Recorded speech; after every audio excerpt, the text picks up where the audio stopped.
বিপুল পরিমাণ ইয়াবা ট্যাবলেট সহ দুই যুবককে গ্রেফতার করেছে পুলিশ। মঙ্গলবার সকালে ধর্মনগর থেকে এই দুই যুবককে গ্রেফতার করা হয়। এদের সঙ্গে থাকা আর এক পাচারকারী পুলিশকে ফাঁকি দিয়ে পালিয়ে যায়। রাজ্যে ঢোকার সময় বিপুল পরিমাণ ইয়াবা ট্যাবলেট সহ দুই যুবককে গ্রেফতার করল ধর্মনগর থানা পুলিশ।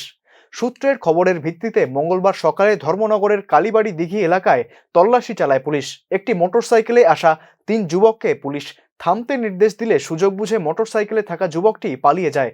অন্য দুই যুবককে আটক করে তল্লাশি করলে তাদের কাছ থেকে প্রায় 7,000 ইয়াবা ট্যাবলেট পাওয়া যায়। ধৃত বাহার উদ্দিন ও সুলতান আহমেদ আসামের পাথারকান্দি থানার বাসিন্দা। আটক ইয়াবা ট্যাবলেটগুলির বাজার মূল্য প্রায় 35 লক্ষ টাকা, জানালেন উত্তর জেলা পুলিশ সুপার ভানুপত চক্রবর্তী। আমরা গোপন সূত্রের উপর ভিত্তি করে ধর্মনগর কালীদিঘির পারে একটা অপারেশন করেছিলাম। ত্রিপুরাকে নেশামুক্ত করার যে লক্ষ্য আমাদের রাজ্যের মাননীয় মুখ্যমন্ত্রী, সেই লক্ষ্যকে সামনে রেখে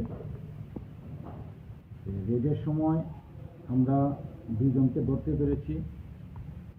একজন পালিয়ে যায় বাইক নিয়ে। দুইজনকে ধরতে পেরেছি। একজন হলো বাহার উদ্দিন, বয়স 24 বছর, বাড়ি চামচিরা, পাথারকান্দি। আর একজন সুলতান আহমেদ, বয়স 21, ভান্দরকাল, পাথারকান্দি।